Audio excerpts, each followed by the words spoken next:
Hello my dear students and welcome back. आज के class में हम कंटिन्यू करेंगे अपना सब्जेक्ट मैनेजमेंट अकाउंटिंग। उसके हम ऑलरेडी यूनिट नंबर 3 स्टार्ट कर चुके थे। आज के क्लास में हम पढ़ेंगे कंट्रीब्यूशन के बारे में। कंट्रीब्यूशन जो है that is basically the difference between the sales and the variable cost. Suppose for example एक प्रोडक्ट का पर यूनिट सेलिंग प्राइस है लेट्स से 10 रुपीज, ठीक है। हम एक प्रोडक्ट को बेचते हैं 10 रुपए में, सेलिंग प्राइस है 10 रुपए और उसका जो वेरिएबल कॉस्ट है, suppose variable cost is 7 rupees, मतलब एक प्रोडक्ट को बनाने में जो वेरिएबल खर्चा आता है वो है 3 रुपए। तो इस प्रोडक्ट का कंट्रीब्यूशन है 3 रुपीज। तो कंट्रीब्यूशन का फॉर्मूला क्या होगा? सिंपल सा फॉर्मूला है कंट्रीब्यूशन का, selling price minus variable cost is the contribution. There is a huge difference between the word contribution and profit, है ना। क्योंकि देखो कंट्रीब्यूशन निकालते समय सिर्फ कौन सा कॉस्ट माइनस किए हम लोग? वेरिएबल कॉस्ट, है ना। अभी फिक्स कॉस्ट माइनस नहीं हुआ है।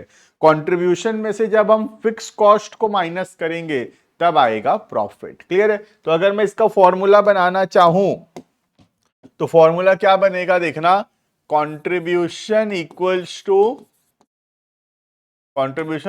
To sales minus variable cost. Sales minus variable cost करने से आता है कंट्रीब्यूशन, ठीक है। और प्रॉफिट क्या होता है देखना ध्यान से, प्रॉफिट इक्वल्स टू कंट्रीब्यूशन, जो आया कंट्रीब्यूशन उसमें से अगर मैं फिक्स कॉस्ट को माइनस करूं तो जो आंसर आएगा डेट इज प्रॉफिट। क्लियर है? तो दो मेन फॉर्मूला हो गया। पहला हो गया contribution equals to sales minus variable cost, और उसके बाद profit equals to contribution minus fix cost. Clear है? तो सेल्स में से अगर हम वेरिएबल कॉस्ट को हटाएंगे तो कंट्रीब्यूशन आता है, और कंट्रीब्यूशन में से अगर हम फिक्स कॉस्ट को माइनस करेंगे तो आएगा प्रॉफिट। क्लियर है? ये देखना, contribution is the difference between the sales and the variable cost or marginal cost of sales. It may be also be defined as the excess of selling price over the variable cost. Clear है? Contribution also known as contribution margin या also called as gross margin. तो इसको contribution margin भी बोलते हैं या gross margin भी बोलेंगे। Contribution being the excess of sales over the variable cost is the amount that is contributed towards fixed expenses and profit, right?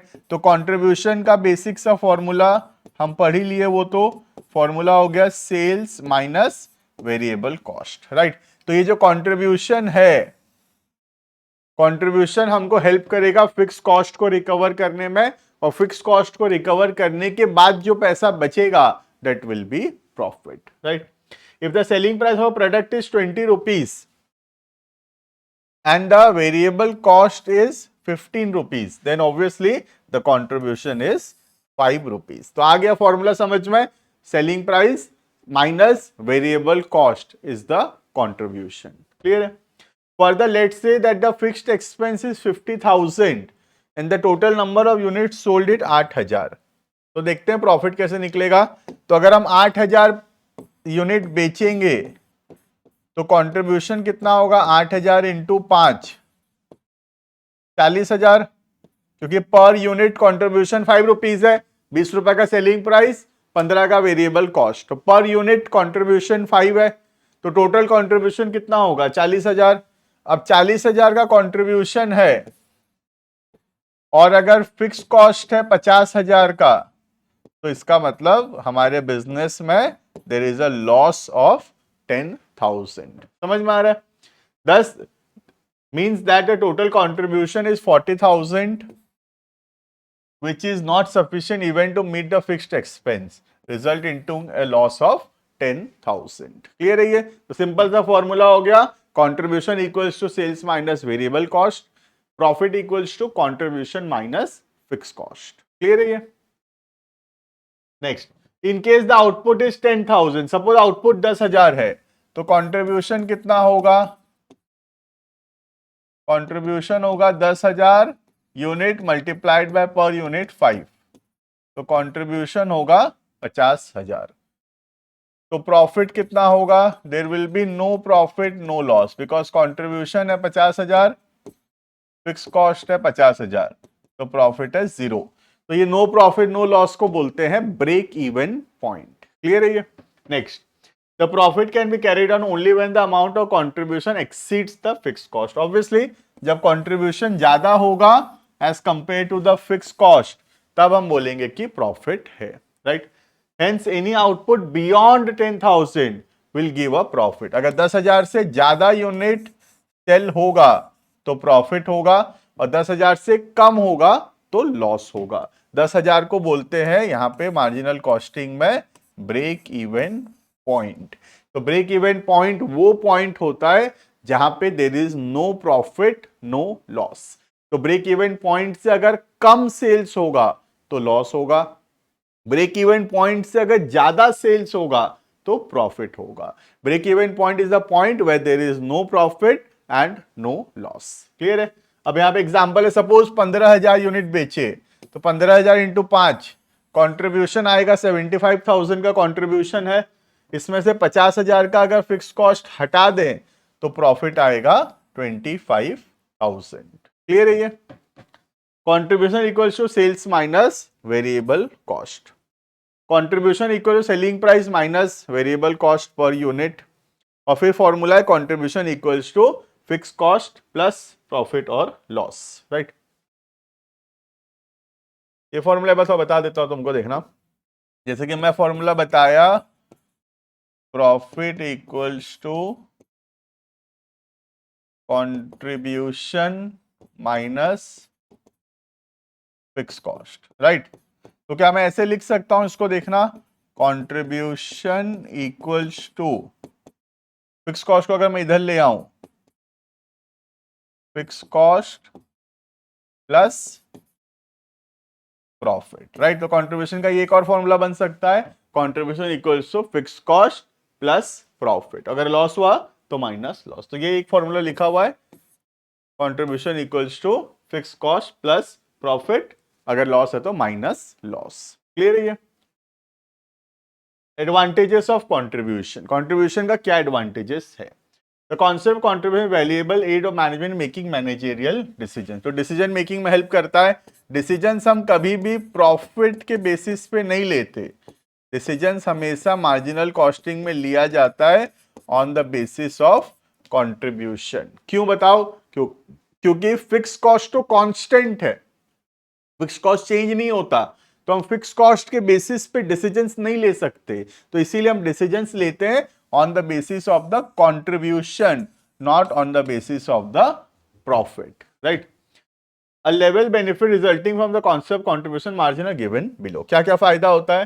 पहला, it helps the management fixation of selling price, help करता है selling price decide करने के लिए, help करता है break even point decide करने के लिए। ब्रेक इवन पॉइंट बताया मैं, where there is no profit and no loss, right? It helps in management selection of suitable product mix, कौन सा प्रोडक्ट कितना बेचें डिसाइड करने में हेल्प करता है। It helps in choosing from among various alternative methods of production। The method gives value highest contribution, जिसमें contribution highest होगा वो अल्टरनेटिव ऑप्शन हमको सिलेक्ट करने में हेल्प करता है। लिमिटिंग फैक्टर, ये हम पढ़ेंगे आगे चल के, हमारे टॉपिक है की फैक्टर बोल के, तो की फैक्टर अभी नहीं समझ में आएगा, की फैक्टर को एक बार छोड़ देते हैं, बट की फैक्टर बहुत इंपॉर्टेंट टॉपिक है, आगे चल के 3-4 वीडियो के बाद हम की फैक्टर पढ़ेंगे, ठीक है। तो एक बार इसको छोड़ दो, एक बार इतना समझो कि हेल्प करता है डिफरेंट अल्टरनेटिव ऑप्शंस जो है उसमें से बेस्ट ऑप्शन सिलेक्ट करने में। क्लियर है? It helps the management deciding whether to purchase or manufacture a product.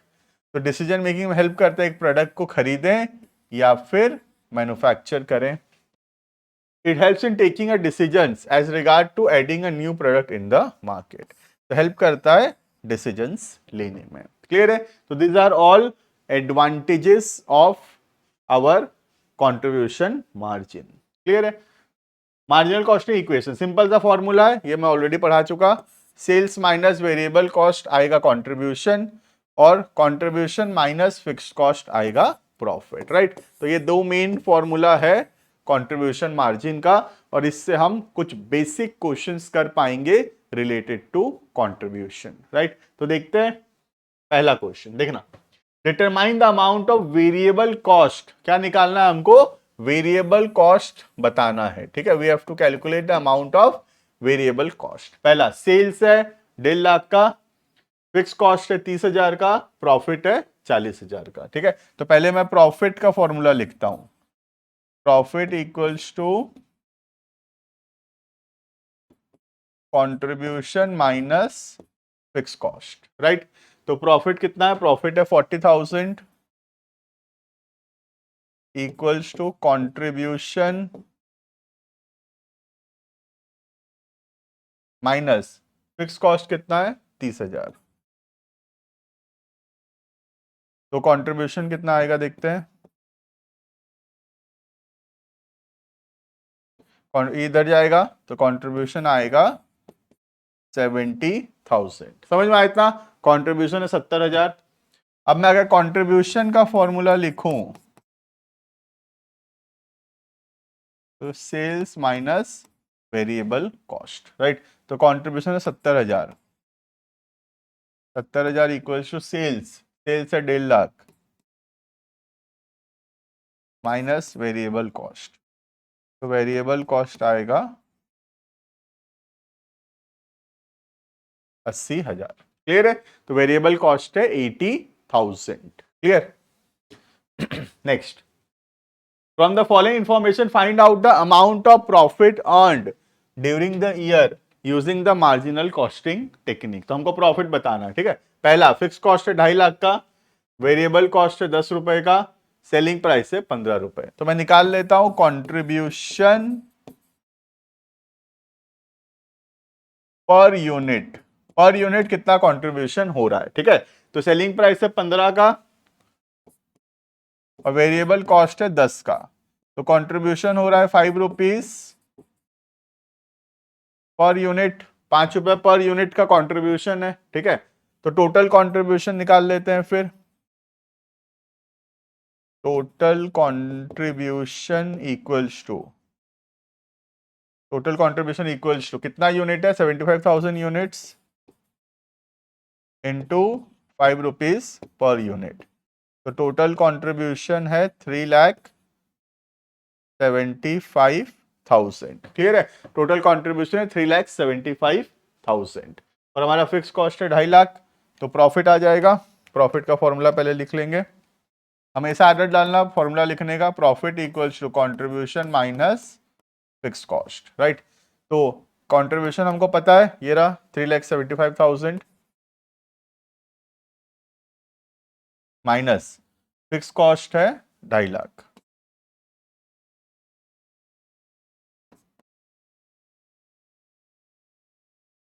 एक 25 का हो गया हमारा प्रॉफिट। क्लियर है, तो profit is basically contribution minus fix cost. Contribution है 375 का और हमारा फिक्स कॉस्ट है 2.5 लाख का, hence the profit is 1,25,000। Clear है, तो this is all about the topic of contribution margin. बहुत ही सिंपल सा फॉर्मूला है, contribution equals to sales minus variable cost. खाली इतना समझ जाने से आराम से हम कंट्रीब्यूशन कैलकुलेट कर सकेंगे। क्लियर है, तो मिलते हैं नेक्स्ट क्लास के अंदर। नेक्स्ट क्लास के अंदर हम पढ़ेंगे कंट्रीब्यूशन से ही रिलेटेड एक और टॉपिक, नाम है उसका PV ratio, profit volume ratio. Clear है, तो मिलते हैं नेक्स्ट क्लास के अंदर, प्रॉफिट वॉल्यूम रेशियो कंटिन्यू करेंगे। अभी के लिए इतना, thank you and bye bye.